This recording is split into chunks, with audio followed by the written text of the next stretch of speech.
Hello everyone, my name is Arienanda Candraningtyas and my serial number is 110, and today I'm going to present my presentation about thesis and its related studies. The first thing that we're going to talk about is about the thesis that I got. The title of the thesis is The Matrix of Domination, Controlling Image and Journey of Self-Definition as Portrayed in Colson Whitehead's The Underground Railroad, Black Feminist Criticism. This thesis talks about Black women's existence and experience, especially regarding racism and intersectionality during the Underground Railroad era. The author focused on the experience of African American women at the time through an intersectionality perspective. The main issue from this thesis is African American women's experience as portrayed in the novel The Underground Railroad through intersectional perspective. The main objects: Colson Whitehead's The Underground Railroad, and the keywords are intersectionality, matrix of domination, Underground Railroad movement, and also controlling image. Now let's move to the next related study. The title of the next related study that I found is General Trouble and History's Miseries in Colson Whitehead's The Underground Railroad. It is written by Stephen Lee, issue number 2, summer 2019. The main issue is how the writer, Colson Whitehead, described the general trouble and history miseries experienced by the character in the novel. The main objects are the Underground Railroad and Colson Whitehead's writing style. Next is overview of the study. So Whitehead offers a more problematic expansive vision of inequality and its evolution. Whitehead demonstrates that chattel slavery is just one expression of white supremacy. Whitehead offers a muddled escapist narrative that, rather than confront historical suffering, teases readers with violence that his fantastic railroad early curtails. The result is a text marred in fantasy that doesn't reveal his story so much as perform it to satisfy the generic expectations of the readers. Both theses analyze the Underground Railroad novel by Colson Whitehead, and the differences are, in the thesis that I got, the author focused on the experience of African American women at the time through an intersectionality perspective, while in the related study 1, the author examined the writing style of Colson Whitehead and how well he can describe the genre of trouble and also history's miseries that exist at the time.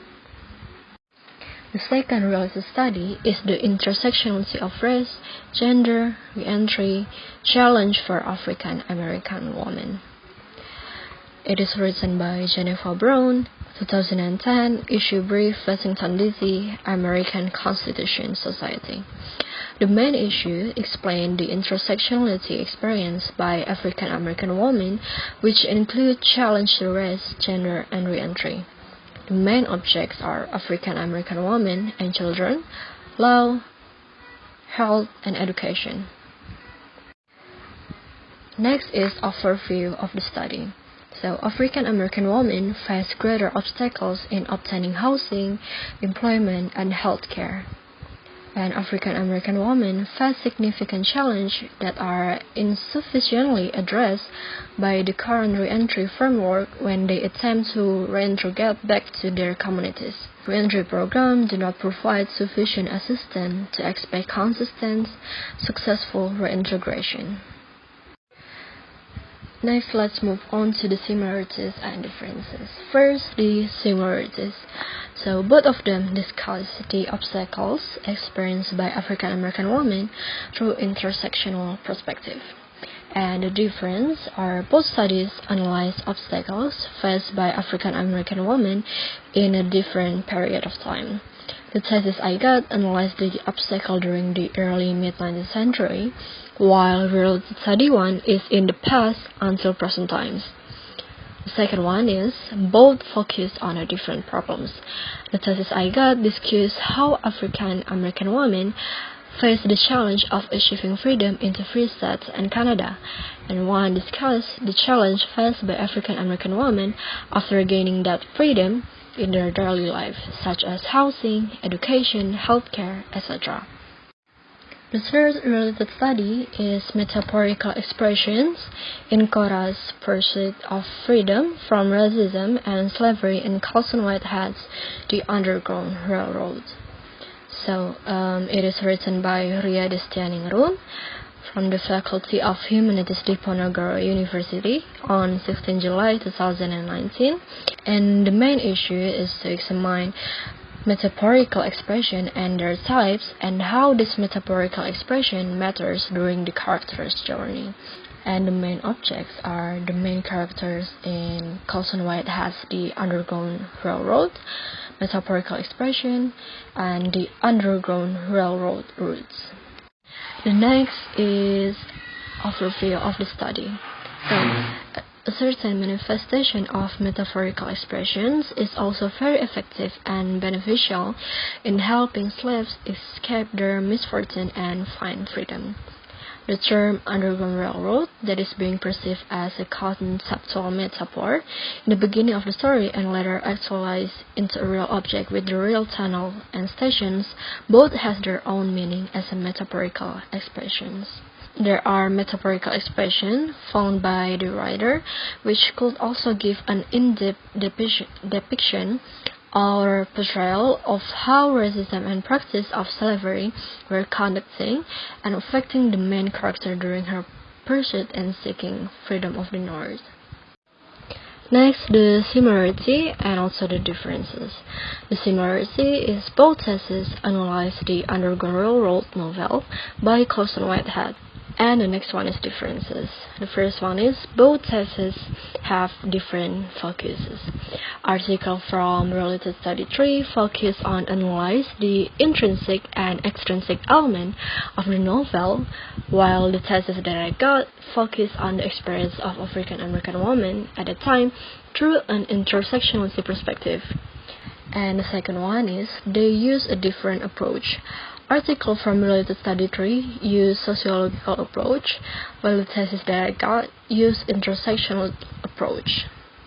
The fourth related study that I have is Trafficking, Kidnappers of Color, the Reverse Underground Railroad, and the Origins of Practical Abolitions. It is written by Richard Bell, Journal of the Early Republics, Volume 38, Number 2, Summer 2018. The main issue here is this article discusses the role of black and mixed race operatives in the criminal human trafficking networks that kidnap and consign to slavery thousands of free people of color in the early 19th century. And the main objects are reverse underground railroad, domestic slave trade, human trafficking, and kidnappers. Next is the overview of the study. Black collaborators were a common presence in all manners of scenarios involving abduction and rendition in American slavery. The difference between slave stealing, slave catching, and the kidnapping of free blacks were certainly legally significant and did much to determine the direction of white contemporaries. Second, the purpose of African American vigilantism against kidnappers and informants of color was threefold. It was punitive, preventative, and performative. The similarities is they both analyze slavery and kidnappings that exist during the Underground Railroad era, early to mid-19th century. And the differences are both have different research objects. The thesis that I got examined the Underground Railroad book by Colson Whitehead, while the object of the related study 4 examined the Underground Railroad movement as a whole, not just based on the Colson Whitehead's book.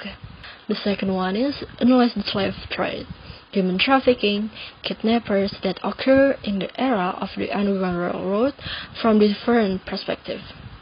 The thesis I got analyzed from the point of view of African American women and how intersectionality impacts them, while Related Study 4 analyzed from the perspective of black and mixed race operatives in the criminal human trafficking networks and how they can be incorporated into the group.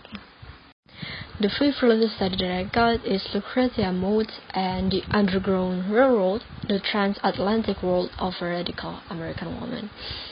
It is written by Ikoku Asaka. The main issue here examines abolitionist Lucretia Mott's views on anti-slavery movement and abolitionism. The main objects are Underground Railroad and anti-slavery movements. Next is the overview of the study. First, female abolitionists effectively perform reformative roles outside orthodox gender conventions, e.g., lecturing before a mixed audience and equal memberships rights in male-dominated anti-slavery organizations, underpin their claim that women deserve equal social participation outside the traditional female sphere. The second one is, scholars have shown that white abolitionist women tend to represent the slaves in a way that advance their own emancipatory fight against patriarchy. They depict enslaved people as helpless victims in need of female moral influence to be delivered from slavery. First, the similarity. So they both analyze the struggle of African American women to achieve their freedom during the Underground Railroad era. And the differences are both studies have different research objects. The thesis I got examined the Underground Railroad book by Colson Whitehead, while the object of the study 5 examined the Underground Railroad and the anti-slavery movements through Lucretia Mott's views. And both focus on different problems. The thesis I got discussed how African American women face the challenge of achieving freedom into free states and Canada, and Related Study 5 focused on how Lucretia Mott responds about the anti-slavery movement that exists at the time and how she could regain the fugitive assistance. So, from what I've concluded, from some related studies that I found, most of them use the same object as the thesis that I got: the Underground Railroad, African slavery, and the slavery movements, etc. Nonetheless, the thesis I got is novel because it precisely focuses on the way Whitehead portrays intersectionality of black women and its intersecting oppression as the consequence, and also black women's reactions to the oppression using three key concepts of intersectionality, namely metrics of domination, controlling image, and self-definition, which is discussion that I didn't find in other related studies. So that will be the end of my presentations. I hope you guys have a good time staying in your house, and thank you so much for listening.